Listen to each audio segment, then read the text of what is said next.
모든 영상에 소개하는 내용들은 각자의 판단에 맡깁니다. 리 에이스 채널은 항상 모든 영상에 있어서 유료로 하는 것들은 신중하게 결정하시는 것이라고 말씀드립니다. 아울러 무료로 하는 것들 역시 각자의 판단으로 선택해서 결정하시는 점이라는 것을 강조드립니다. 안녕하세요, 리 에이스입니다. 자, 여러분들 이번 시간은 시더스그룹 휴스텐 코리아 부채가 1조 3천억 원입니다. 영상을 한번 끝까지 보시면서 이게 어떤 내용인가 살펴보는 그런 시간을 가져보도록 할게요. 되게 심각한 것 같은데요. 한번 하나씩 다뤄보도록 하겠습니다.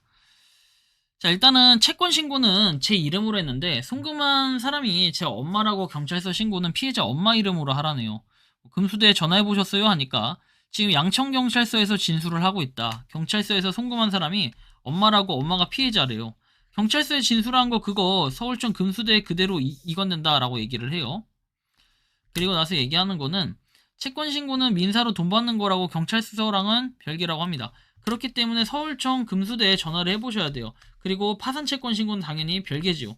파산 채권 신고는 민사, 그리고 지금 하고 있는 진술 고소는 형사, 당연히 다른 부분이다. 금수대에 전화해서 뭐라 해야 되지요? 라고 얘기도 하는데요. 좀 더 보면 양천 경찰서에서 금수대로 보낸대요. 들은 대로 있는 그대로 이야기하면 되죠. 이게 맞는 건지. 아, 네, 그럴게요. 감사합니다. 라고 내용이 뜨고.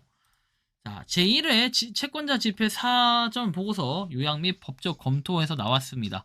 휴스텐 코리아 영농조합 법인의 자산 부채 현황에서 약 얼마입니까? 814억 원, 부채 총액 1조 3,391억 원 해서 부채 초과 상태로 인해 회생이 어려운 상황.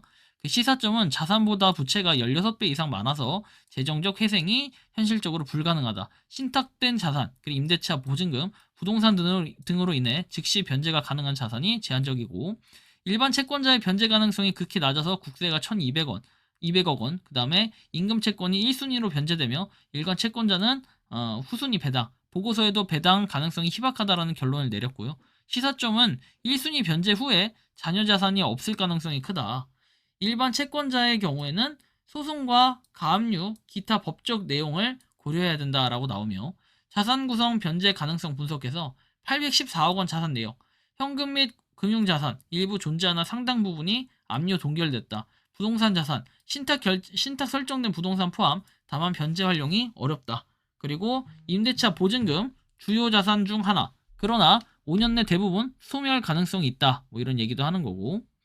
자, 그 다음에 보면은 임대차 보증금, 주요 자산 중에 하나. 그러나 5년 내 대부분 소멸 가능성. 채권, 기타 자산 해가지고 뭐 해수 이렇게 돼 있습니다.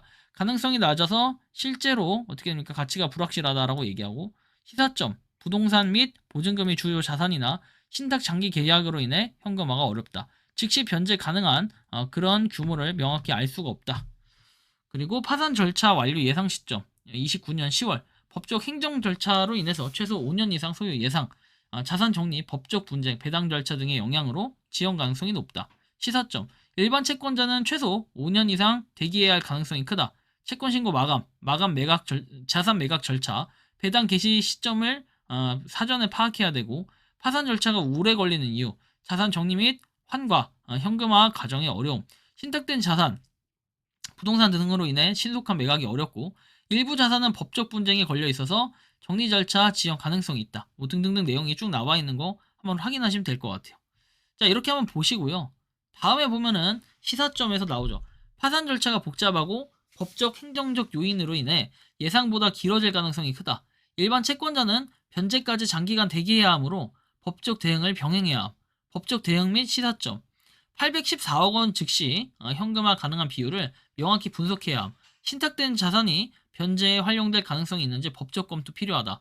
자산 매각 후에 자녀 금액이 일반 채권자에게 배당될 가능성 분석, 그리고 뭐 파산 절차 진행 일정 추가 해서 뭐 쭉 내용들 한번 보시면 되는데 일반 채권자는 변제 가능성이 낮기 때문에 소송 가압류 등 법적 대응이 필요하다. 신탁 자산을 변제에 활용할 수 있는 법적 방안을 검토 필요하고 회생 절차 및 법적 구조 조정을 통해 일반 채권자의 권리 보호 방안 마련, 자산 매각 일정 및 배당 개시 시점에 대한 명확한 계획 수립 필요해서 결론 및 최종 정리는 814억 원 부채 1조 3,391억 원으로 회생이 어렵다. 국세 1,200억 원, 그 다음에 임금 채권이 우선 변제 대상이므로 일반 채권자의 변제 가능성이 낮다. 셋째, 즉시 변제 가능한 자산이 얼마나 되는지 추가 분석이 필요하고 파산 절차는 최소 5년 이상 소요될 가능성이 크며 29년 10월까지 지속될 것으로 예상된다. 일반 채권자는 변제까지 장기간 대기해야 하며 소송, 가압류 등 적극적인 법적 대응이 필요하다. 그리고 신탁 자산을 변제에 활용할 수 있는지 법적 검토가 필요하다. 이런 여러 가지 내용들이 있었습니다. 참고를 좀 하시고, 자, 그 다음에 내용을 보면 부채 현황. 자, 채무자 회사가 제시한 23년 12월 31일 기준 재무상태표상 부채는 1조 3,911만 9,939만, 이거 말이 헛나왔네요. 1조 3,911억 9,939만 2,020원이고, 그 중에 파산채권 신고의 대부분을 차지하는 회원선수금 계정의 계상액은 1억 3,833억 8,494만 9,204원. 이 말하기도 힘드네요. 그렇죠? 엄청납니다. 이르는 것으로 조사가 되었고, 미확정 구상 채무, 이렇게 발생, 기타 부의 채무가 발견되는 등의 사정으로 향후 부채가 더 증가될 여지도 배제할 수 없는 것으로 파악이 된다라는 얘기가 있어요. 오늘 시더스 회생 신청 접수, 용인 스마트병원 공사협약 신탁, 대의원 의결 상황. 용인병원 준공되면 용인시에서 공사비 지원으로 비록 지금은 자금이 들어가도 시책 사업으로 공사비 지원을 받을 수 있고, 가치도 10배 이상 상승 효과가 된다는 거다. 더딘 시간이 걸려도 희망이 있는 자는 죽지 않는다. 10배 이상이 오르고 돈이 많아지고 이런 이상한 얘기들을 합니다. 채무자회사는 24년 2월 23일 채무자회사에 대한 회생 신청을 하였으나 서울회생법원으로부터 이 내용이 있고, 아래 내용을 봐야 돼요. 이 사건 파산 선고에 대해서는 채무자회사 그리고 파산 채권자 지위에서 김영웅, 정길영, 김정환이 항고를 제기하기 위해 현재 서울고등법원의 항고심 계속 중에 있다. 그러나 위와 같은 항고심의 계속 사실만으로는 파산관제인의 직무 수행에 대한 권한, 어떠한 영향도 미치지 않는다는 점을 보고드린다는 얘기가 있어요. 진짜 1조 단위라는 거 여러분들이 반드시 기억을 해야 됩니다. 진짜 심각해요. 부채가 1조 3천억 원입니다. 여러분들은 어떤 느낌이 드십니까? 굉장히 심각하다라는 얘기 좀 하고 싶은데요. 여러분들이 생각하고 느끼는 시더스그룹 휴스텐 코리아는 어떤지 자유롭게 여러분들의 의견을 한번 댓글로 남겨주시면 좋겠습니다. 자유롭게 여러분들의 의견을 댓글로 남겨주시면 좋겠고, 이번 영상은 여기서 마치는 걸로 하겠습니다. 도움이 되셨다면 구독과 좋아요, 알림 설정 부탁드리겠습니다. 에이스였습니다. 감사합니다. 평소에 궁금하셨지만 내가 시도해보기 어렵거나 시간 낭비하고 싶진 않고 새로운 제보를 해주실 분들께서는 아래의 주소로 메일을 보내주시면 제가 해결해드리겠습니다. 단톡방은 유튜브 검색창에 소통창구를 개설했습니다를 검색해주셔서 확인하시면 됩니다. 아울러 채널 멤버십 가입 시 다양한 혜택을 누리실 수 있으니 참고해주시기 바랍니다. 시청해주셔서 감사합니다.